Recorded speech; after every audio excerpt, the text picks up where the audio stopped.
दोस्तों, स्वागत है फिर से एक नए वीडियो में। तो आज के वीडियो में हम लोग बात करेंगे नीति आयोग के बारे में, यानी कि नीति आयोग का गठन क्यों किया गया और उसकी स्थापना क्या, उसी के बारे में जानेंगे। क्योंकि इससे पहले जो योजना आयोग चलते थे उसको खत्म करने के बाद ही नीति आयोग का स्थापना किया गया। तो सबसे पहले हम लोग नीति आयोग के बारे में जान लेते हैं। तो नीति आयोग के बारे में जाने तो नीति आयोग का नाम लेते ही सबसे पहले यहाँ से क्वेश्चन बनना स्टार्ट हो जाता है कि नीति आयोग के फुल फॉर्म एग्जाम में डायरेक्ट पूछी जाती है। तो सबसे पहले हम लोग नीति आयोग का फुल फॉर्म जान लेते हैं।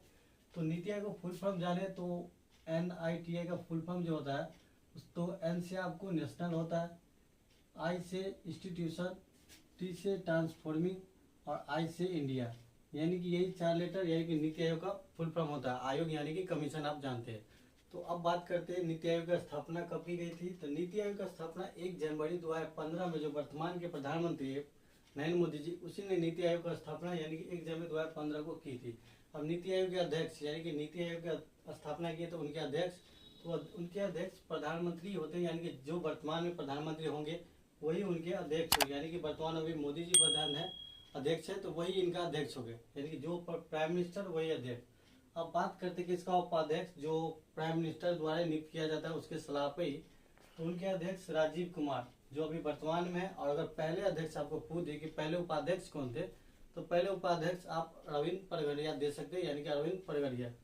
और बात करें कि इनके सीओ यानी कि चीफ एग्जीक्यूटिव ऑफिसर जो होते हैं, यानी कि सीओ जो होते हैं, तो सीओ अभी VR सुब्रमण्यम है, यानी कि VR सुब्रमण्यम। और पहले सीओ की बात करें तो पहले सीओ अमिताभ कांत जी पहले सीओ थे नीति आयोग। अब हम लोग बात करें कि नीति आयोग का गठन किया था, उसका उद्देश्य और उसका कार्य क्या है जो नीति आयोग के गठन हुए। तो नीति आयोग को गठन करने के 4-5 पॉइंट नोट किए, इसी से आपको सारे समझ में आ जाएगा। ये पूछे भी जाते हैं कि नीति आयोग को स्थापना करने के कारण क्या होती है।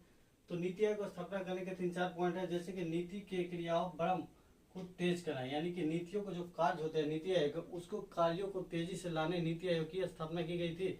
इसी के लिए यानी कि कोई भी मुद्दा चल रही है हमारे देश में, कोई भी कार्य चल रहा है या कोई इंडस्ट्री बन रहा है, कोई फैक्ट्री बन रही है या कोई हॉस्पिटल कॉलेज कुछ भी स्थापना होती है, तो वहीं से इनका जो बिल होता है इनको पास किया जाता है और वहीं से कोई भी योजना बनाई जाती है। तो नीति आयोग के आप क्रियावार तेजी को यहाँ देख सकते हैं। अब दूसरी पॉइंट है जैसे केंद्र और राज्य के समन्वय को बढ़ा देना, यानी कि हमारे केंद्र और राज्य में कैसा संबंध चल रहा है, कैसा मेल मिलाप चल रहा है राज्य सरकार में केंद्र सरकार में, उसी के समन्वय को बढ़ावा देना। यानी कि कोई भी बात चलती है, कोई भी मुद्दा होती है, कहीं भी डेवलप करना है कहीं भी क्षेत्र में, चाहे रोड सड़क पुल कहीं बना, तो दोनों को समन्वय, दोनों को मेल मिलाप से ये कार्य पूरा किया जाता है। तीसरा पॉइंट है थिंक टैंक के रूप में कार्य करना, यानी कि हमारे देश और विदेश से जो व्यापार करते हैं तो किसी भी चीज पे MOU पर हस्ताक्षर होते हैं, कोई भी बिल पास होते हैं, यानी कि कौन सी फैक्ट्री आ रही है, किस राज्य में स्थापना होगी, इसका भी पूरा सोचा समझा विचारा जाता है, केंद्र और राज्य दोनों मिलकर किया जाता है। इसलिए थिंक टैंक के रूप में भी ये नीति आयोग कार्य किया जाता है। और आखिरी पॉइंट है योजना आयोग और केंद्र की नीति की जगह पर क्षेत्रीय नीति को बढ़ावा देता है। यानी कि योजना आयोग जो चलती थी इससे पहले वो केंद्र की नीति थी, यानी कि केंद्र सरकार की नीति थी, वहां से जो कार्य होती थी ऊपर से नीचे तक बिल पास हुए। लेकिन अभी जो नीति आयोग चल रही है ये आपको क्षेत्रीय यानी कि क्षेत्र लेवल पे, ग्राउंड लेवल पे काम करती है और यहीं से कोई बिल पास होकर ऊपर तक जाती है।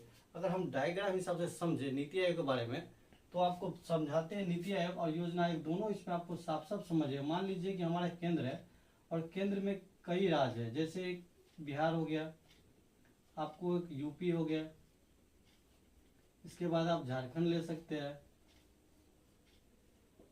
इसके बाद कोई भी यूनियन टेरिटरी भी आप ले सकते हैं, जैसे जम्मू कश्मीर आप ले सकते हैं। तो ये सारे राज्य है। तो केंद्र सरकार की योजना आयोग में केंद्र सरकार से कोई बिल पास होकर राज्य सरकार आती है, राज्य सरकार से बिहार का भी कोई जिला एक ले सकते हैं, जैसे दरभंगा भी आप ले सकते हैं। फिर मान लीजिए दरभंगा का कोई ब्लॉक लेवल वो होते हैं तो वो ब्लॉक का ले सकते हैं यहाँ पे। मान लीजिए कि कोई बिल यहाँ से अगर पास हुई तो केंद्र सरकार राज्य सरकार को भेजेगी, राज्य सरकार जिला भेजेगी, फिर ये ऊपर खंड लेवल पाए। इस हिसाब से योजना आयोग में काम किया जाए तो वो काम बहुत धीरे होते, बहुत स्लो होते और इनमें से पता नहीं चलता कि किस राज्य में, किस स्टेट में, किस जिला में कौन से काम करना है और किस कार्य में तेजी लाना है।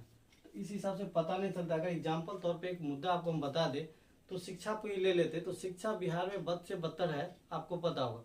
और राज्य केरल के बात किया जाए तो हमारे केरल राज्य सबसे टॉप में चलते हैं शिक्षा में। अगर शिक्षा पर कोई काम किया जाए कि शिक्षा लेवल किसका बढ़ाना है किसका घटाना है, अगर केंद्र सरकार कोई बिल पास करे तो सारे स्टेट के लिए समान बिल पास करेंगे, वो अलग अलग तो बिल पास करेंगे नहीं। इसीलिए अगर शिक्षा पर देखा जाए तो मान लीजिए यहाँ 96-92% केरल में है, बिहार में 61-58 ऐसे के आसपास में।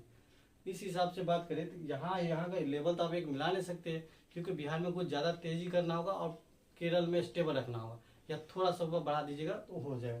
अगर हम नीति आयोग की बात करें तो नीति आयोग यहाँ मान लीजिए ये आपका कोई ब्लॉक हो गया, प्रखंड हो गया, यहाँ से आपको कोई काम है, कोई भी स्कूल, कॉलेज, हॉस्पिटल, पंचायत, किसी भी चीज़ का निर्माण करना है या गठन बनाना है, तो यहाँ से आप बिल पास करके अपने जिला में भेज सकते हैं। जिला वाले वहाँ से वेरीफाई करके वो स्टेट में भेज देंगे, और स्टेट से यहाँ वेरीफाई होकर फिर ये केंद्र तक आएगा, फिर यहाँ केंद्र तक पहुँचेगी।